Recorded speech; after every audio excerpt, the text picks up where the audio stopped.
بسم اللہ الرحمن الرحیم۔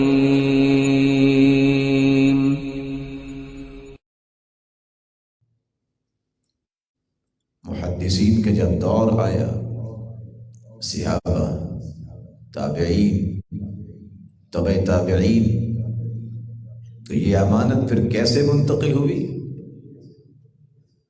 آج ہم سعید بن منصور کی بات پڑھتے ہیں، مجھے 10,000 حدیثیں یاد تھی۔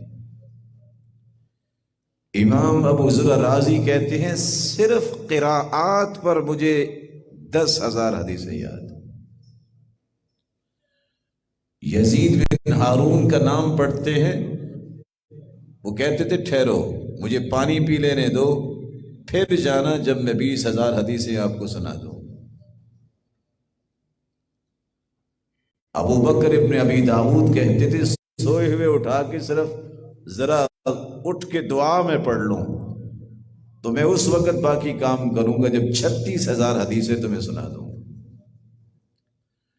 اسحاق ابن راہویہ، جس کو راہویہ بھی پڑھتے ہیں، محدثین اگرچہ اعتراض کرتے ہیں کہ وہ شیطان کی طرف نسبت ہے، وہ شیطان کا نام ہے تو راہویہ پڑھ لیتے۔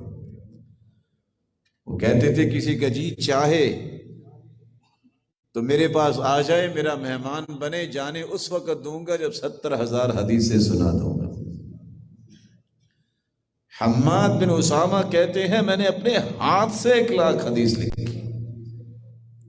ابو حاتم الرازی رحمہ اللہ کہتے کون سا دن آئے کہ میں سیر ہو کے ایک وقت کھانا کھا کے بیٹھ جاؤں، پھر نماز کے لیے اٹھوں گا، اور کوئی ایسا کوئی چاہت رکھنے والا ہو جس کو میں 1,00,000 حدیث سنا کے اس کو بھیجوں۔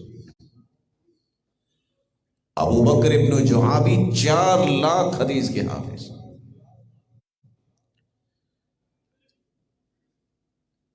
امام ابو زرع رازی 7,00,000 حدیث کے حافظ۔ راوی کہتے ہیں میں نے امام بخاری کے سامنے اسے بیٹھے دیکھا، کالصبی یسألہ عن علل الحدیث، کہ وہ امام بخاری کے سامنے یوں بیٹھے تھے جیسے کوئی بچہ بیٹھا ہوتا ہے۔